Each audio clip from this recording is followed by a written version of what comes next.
As the 2024 election inches closer, Long Island could determine the balance of power in Washington.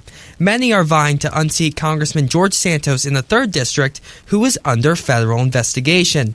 Joining us live in studio is one of Santos' Democratic opponents in the race, law professor Will Murphy. Will, welcome. Thanks for having me, Michael. Excited to be here. I want to get your thoughts on some breaking news. So you just heard about Kevin McCarthy. He is now out as Speaker. Who knows if he will become Speaker again?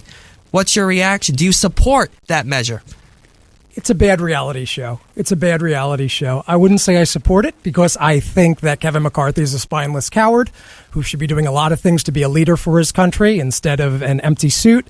That said, look who brought this on, Matt Gaetz. And the truth is, at the end of the day, the Republicans are not going to find a more conservative speaker than Kevin McCarthy. So why are they doing this? They're doing it for attention. They're doing it for personal self-interest. And it's really systemic at this point to the dysfunction and failure that is our nation's capital. A lot of the reason that Gaetz says he wanted to remove the speaker is because McCarthy cooperated with some in the Democratic opposition to Gaetz on the budget bill to extend the government funding till November 17th. Should that be indicative of the way the government is working right now? Absolutely not. That's indicative of how our government is broken. The parties are supposed to come together to do work for the people.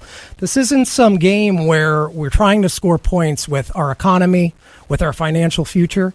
The system's broken when we can't come together and get things done for the people. This just adds fuel to the fire and makes things more difficult for every one of us, ordinary, everyday Americans trying to get on with our lives. If you were elected, would you seek any measures to try and stop something like this from happening, where, because the way a speaker is elected is very different from the way other positions are elected in America. Would you seek to change that? Would you seek to stop this sort of procedure from happening?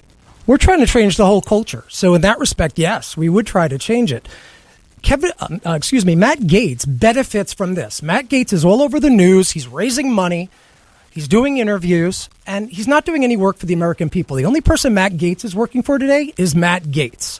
And what we need to do to get our government working for the people again is de-incentivize the position. These people go to Washington, they spend decades, they make millions of dollars, they vote on stocks and trade stocks one day after the next, they write books, they become bestsellers, not because people in the public buy them, but because their political action committee buys them. Congress has become a big con. What we need to do is put accountability back into it and put the service back into public service. Our campaign's the only campaign fighting for term limits. Congress won't pass it. We put one on ourselves. Fighting for a ban on outside income while serving.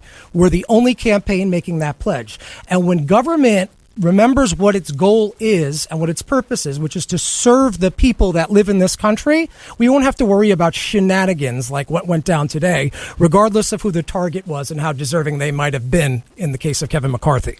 Now, we're going to get to your policy, but I want to get your reaction to something that Congressman George Santos said when I interviewed him last month. Let's take a listen. I admitted to not graduating college, 100%. That was an insecurity. I made that up totally, right?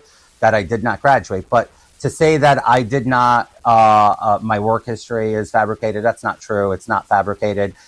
So when you said you didn't work at Citibank, though, Citigroup. So I worked for a company who performed services via a subsidiary, which I did the work, right? So when you're filing a resume for the sake of brevity, you might round things up. But sure, I've already rectified all this. I've gone over this on the record many times. Disgrace. One word, disgrace. And it's no mystery why young people across the country are disengaged in politics when we see crap like this with George Santos. But here's the truth of the matter. George Santos isn't going anywhere until the Republican primary next year. We have a Democratic primary as well. I'm the only Democrat in this race telling the public the truth. All of my opponents, Josh Lafazan, Zach Malamed, Anna Kaplan, are all running around lying to the public to raise money for their campaigns by saying they are the Democrat running against George Santos. Not a single Democrat is running against George Santos. Republicans are running against him in a primary. He will lose, and next November, we're going to have a big fight on our hands with a much more formidable Republican. That's the fight I'm ready for, and it's time to stop trying to replace our district's most infamous and notorious liar, starting with a bunch of lies like every single one of my opponents consistently continue to do. Sticking in Washington for just a moment here, President Joe Biden signed a measure into law last week, keeping the government funded through November 17th. Now, regarding that measure, are you supportive of that? I'm supportive of the measure because, look, we need to pay our bills, right? But our spending is completely and utterly out of control in this country. And it becomes, again, this political game where politicians don't solve problems. They score points in personal self-interest instead, getting themselves on a soapbox, getting themselves reelected, keeping that money flowing, keeping that influence flowing. The truth is our country has a problem with spending, which makes it easy to point fingers. Well, the truth is we can point fingers at everyone involved in Washington. You want to talk about paying down our national debt, getting our economy under control, being fiscally responsible. It starts with government waste. Does anybody here know that the government wastes $300 billion with a B dollars of tax money every year because they don't know how to pay things properly? They'll put out Social Security payments, other payments, and it just goes to the wrong person. And guess what? They don't fix it. This has cost our country over the last 2 decades about $4 trillion. So yes, we need to rein in spending. Yes, those conversations need to be had in a bipartisan manner. But we really want to start cleaning up the mess. Why don't we just demand of our government what society demands of us? Learn how to properly pay your bills so we're not ringing up billions and trillions of dollars in debt just because we can't write a check to the right person. It's our understanding that you want to improve education for students with special needs. Education is a large part of your platform. In what specific ways will you go about improving education for special needs students? Well, it's funding. And this is a fight that's very personal to our campaign. We're the only campaign talking about it. We're the only campaign fighting and campaigning for it. And we're the only campaign that'll get something done about it. My son Connor, 3.5 years old, has received early intervention and special education services since his 2nd birthday.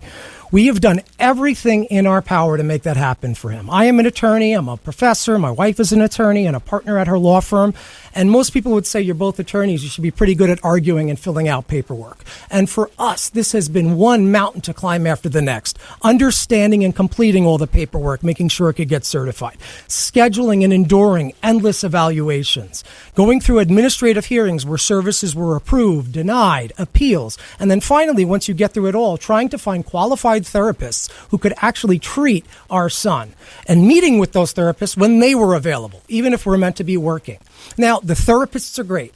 The social workers are great. The care coordinators are great. The problem is there's not enough of them because we're spending so much time being divided by culture war issues like guns and marriage equality and immigration. And sure, in their own respects, they're all critical issues. But this is an issue that affects us all, Republican, Democrat, rich, poor. It doesn't matter. It sees no party. It sees no socioeconomic status. It is the right thing for us to do as our country to make sure the children, which it's a cliche, but it's true, are our future. Each one of them has the same opportunities in this country that we had before them. So does it just come down to funding for special needs students to improve their education, or are there specific measures? Funding? Yes, it starts with funding, but then what do you do with that funding? We need to cut the inefficiencies in the process. That mountain of paperwork shouldn't be a mountain of paperwork. It should be a form. The case coordinators that deal with this should be able to respond to each and every person and family in need. Why? They can't do that now. They have thousands of cases they're dealing with. We need to incentivize and train occupational therapists, speech therapists, physical therapists, psychological therapists to come and work with these, not just general practitioners, but work specifically with kids with special needs. So yes, that's the plan. You take the funding, but where does the funding go? Let's get rid of the inefficiencies. Let's take the load off of the case coordinators and social workers, and let's start getting young people who aren't considering these professions into these professions, and not only doing that, training them appropriately so they can do the job when it's before them. Now, Will, another big issue impacting New Yorkers has been the influx of migrants to the state, especially in New York State. There's also been a lot of rumors going around that they could be shipped off to several communities on Long Island to help with the city's overcrowding problem. And just yesterday, Governor Hochul announced thousands of jobs yesterday for eligible migrants. Now, do you see this as a solution to help said migrant influx? Look, I don't know that it's a solution. She's trying to do something, but the truth is this comes back to Washington, D.C. Washington, D.C. can't get a damn thing done. This is an opportunity for us, an opportunity and a challenge for us at the same time to come together and figure out these solutions. That's what this is. It's not that hard. We can walk and chew gum at the same time. We can secure our border. And by the way, securing our border doesn't mean building some big, ugly, half-finished wall that Mexico ain't going to pay for. It means taking all the legal loopholes out of play so that someone can't come to this country, have their little hearing, and be granted work papers and all these other benefits. But at the same time, we need to secure our border, but we need to provide a path to citizenship. We can do both these things at once. I, as a college professor, have worked with students for well over a decade now who come from immigrant families who have been here 30, 40, 50 years. The policy shouldn't be one size fits all, where we either take every undocumented person in the country and throw them out, or we let everybody in. We need to have a comprehensive policy where we treat Americans like Americans, those being immigrants who've been here 30, 40 years and are awaiting a path to citizenship, but also secure our borders, because we have a lot of issues at home that we need to take care of. Special education, early intervention, poverty, general K-12 public school education in general. We have our own problems to address, and by securing the border, not through building a wall again, but by closing legal loopholes that allow people to come to this country and stay in this country, we're going to start making that happen. Final question here. You talk about the lies you see a lot of your opponents saying. Congress is not the most approved institution in America among the public. There's a lot of belief that politicians lie a lot. What would be your pitch to young voters ahead of next year's primary? Why should they trust you instead of all the other people in the field? I'll tell you a quick story. Look at these candidates. You have one candidate who's telling the truth about he'll be running against a Republican who's not George Santos. You have a bunch of other candidates saying they're running against George Santos. You have one candidate who's willing to put a term limit on himself, and a bunch of others that will rule forever if you let them. One candidate who says he will not take an ounce of outside money, and others who won't make that same pledge. One candidate who says anytime, any place, let's get in the same room, let's talk, let's debate, and another group of candidates that all run like scared children. You have one candidate who works for a living, who pays a mortgage, who pays property taxes, who raises a family, who spends every day of his professional life with young people like yourselves, earning a living but making not only his life better, theirs as well, against a bunch of people who do nothing but run for office. You have one person who says, let's stop raising money for campaigns. If we want to raise money, let's put it towards curing childhood cancer or something else worthwhile, and just let people focus on who we are and where we stand. That's the choice people have here. They have a choice between one person who is all those things and all these other people who run, who hide, who lie, who misrepresent, who cower from speaking with other candidates and with the public. I think the choice is pretty clear. If I were a voter and not a candidate, and one candidate was doing all those things and the rest were not, I know exactly who I would vote for. Well, Will, there is a lot to discuss regarding the 2024 election, but we need to end it there. Will Murphy, he is running to unseat Congressman George Santos in a Democratic primary. Thank you for stopping in today. Thank you for having me. It was a pleasure.